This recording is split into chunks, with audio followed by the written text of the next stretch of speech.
Missed a three and attacking the defensive glass. Next to Cleveland. Team high 8 rebounds in tonight's game.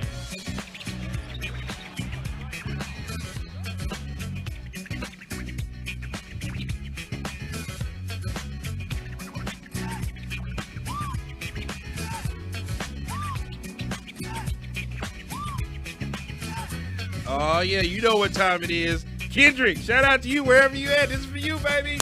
I know you hate it. I know you hate it. You hate it on every Mavericks postgame show when we didn't witty with it. Hashtag didn't witty with it. That's Win witty. I like that too. Spencer win witty. He hate it. Kendrick be hating on it. He hate win witty. Kendrick's the guy that was on the Yeah, that's postgame my postgame party. Yeah, he was missing those last time I was telling him about Rudy Gobert. Yeah, okay. Yeah, that guy there. He hates on hashtag didn't witty with it. You know, that's what we get this blasting every time Jim Witty goes off. Listen, I'm very happy about Win Witty. Win Witty. Win Witty. Spencer Win Witty. Yeah, Win Witty being here. Hey, I gotta apologize. Uh-oh. I'm sorry, Nico. You want to apologize for what happened on Twitter the other day? You want to? I'm not apologizing for Oh, okay. You want to apologize? No, I'm apologizing to Nico. Look, we had Brian, we call him B Sweets. We had B Sweets on the postgame show last night, and even he was doing the didn't witty with it. Oh, for yeah, real? we had B Sweets doing it. Oh. Hey, happy birthday to B Sweets, man! Happy birthday! To Happy you, man. birthday! Yeah, happy birthday, to B Sweets, man. But I think when we went out and got Spencer Dinwiddie, I think a lot of people were skeptical. Yeah. I was one. I said, Nico, what are you doing? Why are we getting two horrible shooters and trading away one horrible shooter? But Spencer Dinwiddie has came in and took this Mavs team to another level. And for that, I apologize, Nico. Yeah. You guys got to start trusting my guy Nico. I mean, this is what we got him here for. We brought him in here to make good executive decisions, make good sound choices, and that's what we're getting here with my guy. Okay, here. I want to make sure it wasn't in the camera. Yeah, man. Just got hit a big shot over on the East Coast road trip. Two big ones. We haven't had a show since those games, haven't we? Since Celtics and Nets. Celtics game started off cold. And I want to say, Luka commands that offense to perfection. Luka drove in. I don't know how in-depth did you watch that play, but Luka's look away pass to Spencer Dinwiddie at the very end of the game helped seal that win. My only criticism of Luka is, I don't know if it's him or, I have criticism of him and Coach Kidd. This idea that we want to get Luka going first, I'm okay with that. But if Luka's going to get going, I'm going to need to get him to keep his teammates involved, because that's where the problem comes in at. He'll get going and then forget about everybody else, and then everybody's cold, ain't in the rhythm. At the end, mid-game or whatever, when Luka gets cold, he wants to bring the teammates Yeah, and then it's back. like, all right, well, they're not in rhythm. Right. But that Celtics game showed me something about this team. And I'm not even just going to say the Celtics game, but this last road trip, this team is resilient. Right. They do not quit.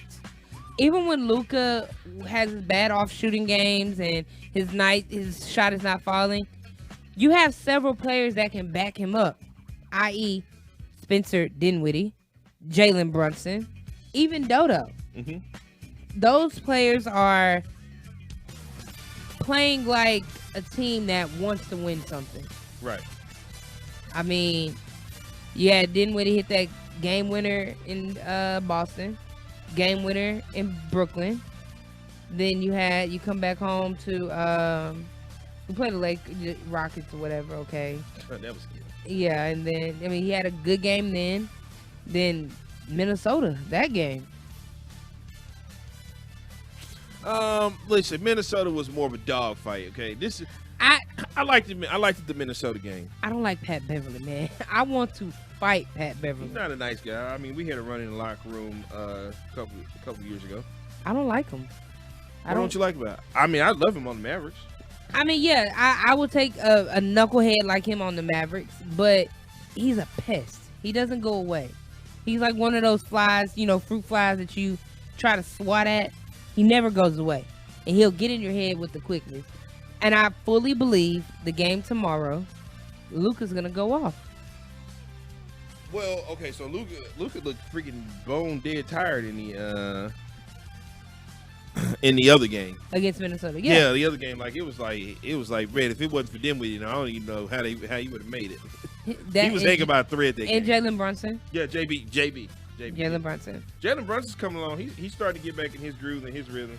I feel like, when Spencer came, he kind of lost who he was a little bit because it seemed like Spencer was that other option, and now that second rotation with Spencer and Jalen Brunson, those two, I think that second rotation with them back there, I think who's all in that second rotation? It's Maxey, Spencer, Jalen Brunson. Dinwiddie with it. I said Spencer. You said Spencer. Yeah. Dorian Finney-Swish. Make sure you call him Finney-Swish. Finney-Swish, okay. Yeah, we call him Finney-Swish. Excuse me. Is he in the second rotation? Because he's a starter. Yeah, but they put him in the second rotation sometimes. And Depot gets some little of that. Okay. There's a little bit of that second rotation too. It just depends, but Reggie Bullock wasn't. He was out. The sniper was out. And he came back and had some sniper shots, 6 threes in that Milwaukee game. Well, what happened to him? Not Milwaukee, Minnesota. Well, what happened to him last night? Sniper, the gun was jammed. Everybody's gun was jammed a little bit. Jammed when you had Frank Nakina going off. Yeah, Frankie Nuggets was out there dropping them off last night. Yeah, we had Frankie going off, and then Dodo hit a couple threes. Yeah, Finney-Swish was definitely in the house last night. And then Spencer Dinwiddie and Jalen Brunson had 28 last night. Yeah, Jalen Brunson was, I think, the leading scorer. Yeah. So it's like, we have not found that niche when, like with Memphis, when Ja Morant goes out, the team can continue to win. Yeah, we beat the Rockets. We've won 2 games without Luka.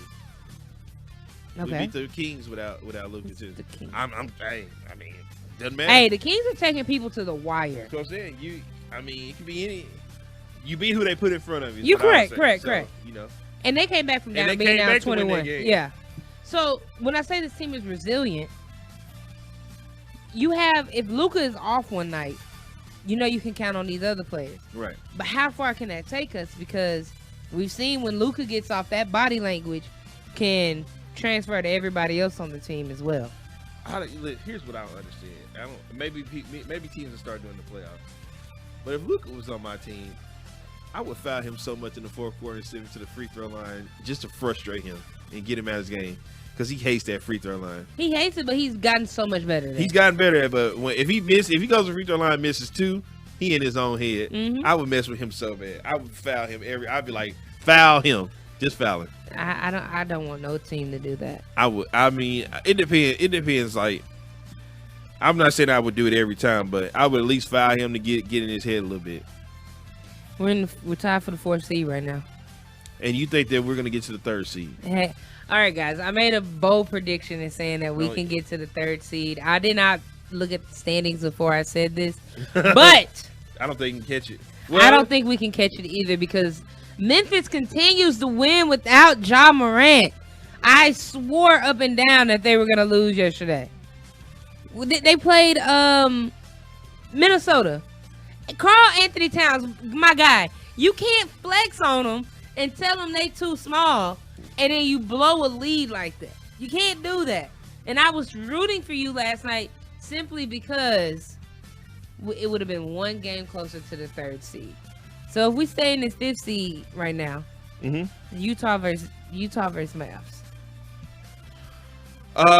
Okay, so here's my thing about that. I think we can beat them.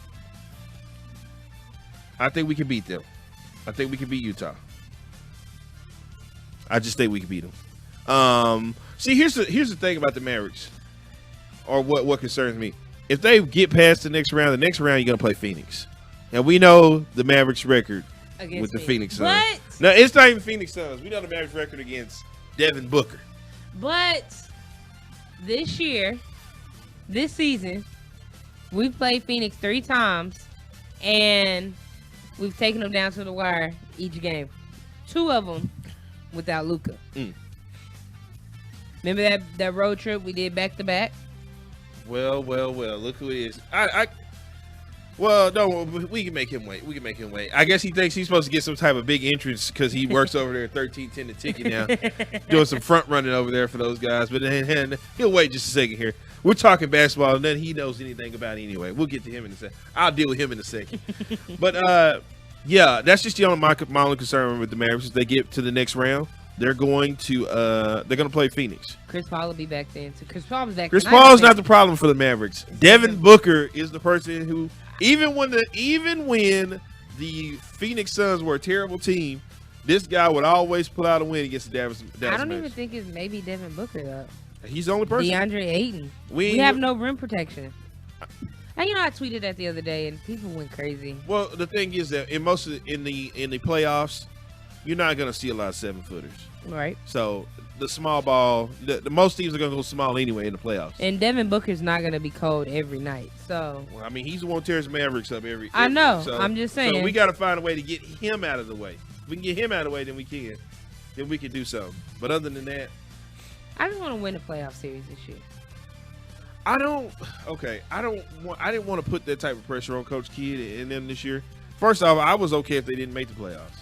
I was okay because I understood it was a first-year coach. I didn't think they were at the beginning of the season when the season just started and the way they were playing. I didn't think this was a playoff team. Right. I mean, and they are, but I'm just like, I mean, if they get there, they get there. If they don't, I'm not going to hang it over Coach Kidd's head. It's his first year with the team. But now that you've seen this team. I'm still not going to hang it over his head. Okay. You know, because I didn't have those high expectations for him coming into the season. I can't sit and fathom on getting to the playoffs 3 years in a row and losing in the first round every single year. This is a better team than the past 2 years. Am I right or wrong? Well, it looks a little different now. We don't have KP. But this is a better team. Listen, and he's actually playing pretty good over there He in is. Washington. He's playing pretty decent, yes. Very well. But I'll give him his props. I kind of find it funny that Dodo said it doesn't seem. Wait, are you talking about the clapping outside right now? No. I'm just talking about where she's about. Dodo said, and I quote, "It's not a little jealousy on the team." Listen, there were a lot of shots taken at Porzingis last week after that. Coach Kidd. Okay, so I think it was after the Nets game where he says, where they were talking about, well, Dinwiddie didn't get much of the ball, and then he hit the game on the shot, and he goes, yeah, well, we told him to stay patient. I mean, he didn't go sit in the corner and pout after he didn't realize he wasn't getting the ball. I was like, okay. And then Jalen Brunson in the post game says, well, it's obviously that we love him. He's a great teammate. And I was like, okay. The shots were firing. Yeah. I was like, I don't know if KP did an interview or something that these guys got whimmed of. Or... I just think that the teammates got fed up with who he was. And I say that because, one, you were rarely healthy to play for us. Right. Two, has KP had games like Spencer Dinwiddie? No. He did not. And the offense flows so much better now. It does, because, as I've always said, Luka needs off the ball. He needs a slasher. He needs somebody that's gonna run to the basket beside him. KP is more of, I want to stand on the outside and shoot. You know, I kept saying Mark Cuban has this weird, I'm going to recreate Dirk and Steve Nash fetish again. And it's like, bro, it didn't happen. Yeah. And, you know, a lot of people don't understand this. And some people agree with me. And two white guys aren't going to win you a championship in the NBA. I'm sorry. It's not going to happen. You got to have some relevant on that team. It's not. I'm just saying two white guys ain't going to win you a championship. It's never happened in the NBA. And Mark Cuban, you definitely ain't going to be the one to solve and figure that out. I mean, the only time it's really happened is, Boston back in the day, and who just won? Don't say Milwaukee. No, not Milwaukee. Somebody else recently just won, and that was but Boston is about the closest I think that ever did it within that regards. So, I mean, unless you're looking at, it's not gonna happen. Just saying. Yeah. So, but with that, you know, tomorrow night we're gonna take on these Timberwolves. It's a big game. We're gonna go ahead and dub them up real quick. And I think Luka's in for a big game. He's been off the past two or three games. I'm gonna say off as in he's not normal Luka. He's still getting the points, the rebounds, and assists, but he's not normal Luka. 30-point game Luka. Yeah, I mean, I could give you that. I could give you that. But I think at the end of the Minnesota and Mavs game the other night, was that Monday night? Yeah, Monday night. Mm-hmm. I think Pat Bev got under Luka a little bit, and it fueled a fire for this next game. Because he hit a step back on Cat. He did. My worry right now, I mean, we're going up to Minnesota, correct? Or we home? No, we here. We're here. Oh, okay. Sunday. Okay. We here Sunday and Tuesday. No, tomorrow. Oh, tomorrow. I'm sorry. No. We in there. We in Minnesota. I'm sorry. I'm thinking you're talking about Utah. I don't know why. Yeah, I'll be at the game Sunday. But I'm gonna make a return okay. Sunday. I'm gonna make a return Sunday. All right. And then of course, I gotta be there Tuesday. I gotta be there Tuesday. Who's playing Tuesday? You don't know who coming? The King is coming. Lakers coming back. The King is coming to town. Lakers are coming back. You know what? I'm a little heartbroken though. I wanted to be in the arena when LeBron became the second all-time scorer. I just wish he would have held out till he got here to Dallas, but it's cool. I'll take it. Because like I keep trying to tell somebody in the hallway, that's what it's about for us right now. All we're trying to do is we're trying to pass Kareem. Because once we pass Kareem, it'll be no doubt, and there'll be nobody that can stop us then. We'll be the greatest of all time. I mean, there's nobody that can stop us right now. Right, but we'll be the greatest of all time once we pass Kareem on the all-time scoring list. I may have to find me a ticket to that game on Tuesday. Good luck, because it's going to be a high ticket. I know. It's going to cost you some money to get up in that thing. I know. I'm looking at $75 up top. Yeah, you come grab me. Yeah, I'll buy that ticket. You just come grab me. Well, I tell you what, when LA is in town, I don't even get to sit down. I got to move around. I was down there I was with you. Mm-hmm. The game that they came last time, and Austin Reeves hit that game winner in double overtime. Mm-hmm. I was with you in that game. And, yeah. And we didn't sit down. Yeah, we didn't. Well, we moving around the whole game, so we'll see how it go. But these Mavs, I wish them good luck tomorrow. We're gonna do this day tomorrow. Matter of fact, if you haven't done so already, go subscribe to our YouTube channel, bFbdfw, where me and Kendrick do a Mavs post-game show after every Dallas Mavericks game. Of course, we'll be live tomorrow night after the Mavericks game. You think tomorrow night and Sunday night are must-win games? I think Sunday is a more must-win than tomorrow. Yeah, night. because we who did we fumble one to that we shouldn't have fumbled to? The Knicks. Okay, after that we fumbled to the Hornets. Yes, that we lost was a two weird back. game. No, it wasn't. I tell everybody all the time when they have to play teams that run. That's we lost back-to-back games though. Yeah, it was Hornets. I'm not Phoenix, the 76ers. Sixers and Hornets. Yeah, when they play teams that want to get out and run, you can forget about it. Well, Luka's shot wasn't falling in either. So when the team's running, it's hell. It's hell. When you got them young guns like that, they struggle against young team that run. Yeah, and they are not playing for much anyway. Yeah. So I mean, they had nothing to lose. I think only reason I say must win on Sunday, you hold that tiebreaker, you're gonna win that tiebreaker over Utah. But what is the point of moving up to the 4th seed when you automatically probably gonna play them in that 5th seed? But what you don't want is to lose these back-to-back games. Yeah. If I had to take my pick of Denver, Utah, and Minnesota, I want to stay away from Minnesota. I don't want to see them in the first round playoff. You're not going to see Minnesota regardless, though. You won't see Minnesota. They're in the 7th seed. I thought all our records were tied. We were all in the same. No. So looking at the standings right now, Utah, Denver. It's us, Utah, Denver, and in Minnesota. So we're 45-28. Denver's 43-30. Minnesota's 42-32. We would have to lose. We would have to lose a couple of games. But if we fall back to that 6th seed, we would get Golden State in the first round. We would get Golden State in the first round. I don't think we can get Golden State. I'm not scared of Golden State no more. I'm always scared of Golden State. I mean, because it's playoffs and you got Curry can heat up anytime. Yeah, he can heat up anytime. But since you're not gonna beat Golden State. Who scares me more right now is Jordan Poole on that team. Jordan Poole is a sleeper. Phoenix is the only team that really scares me in the playoffs this year. So why? And I'm sorry, and Golden State. Phoenix and Golden State. I'm sorry, Curry is hurt. For right now. He gonna come back and he gotta get his shot back. Clay still ain't got his shot back. Draymond is still Draymond. Shout out to Kevin Gray who says, "What's up, Walton Shams?" What's good? Kevin Gray, KG. He's doing some good work this week over on the G-Bag Nation. Excellent work. I think tomorrow morning he's going to be on with Sean Sharif in the morning. Okay. Doing some good work over there. Very proud of my guy. We actually had dinner out there in Burleson over there at that Twin Peaks that they had that event at. The fan did.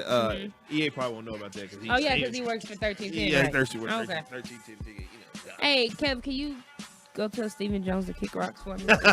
He calls him Cat Boy. Hey, I cannot wait to get EA in here. I gotta chew him a new one. Well, I'll tell you what. Let's not wait any long. Let's not wait long. Let's not wait long. We got Kevin Gray here in the comments. We got Sham here, and apparently EA is out in the hallway. At first we almost didn't have him here tonight, and I was happy. I was a little happy about that because I've told him this the other day. His face reminds me of Stephen Jones, and I don't like Stephen Jones. I'm sorry to say this, but Stephen Jones' face is punchable, and I don't want to say EA's face is punchable. Well, let's get him here and find out. He's got a lot of explaining to do. Let's talk Cowboys free agency right here next on DallasOnAir.com.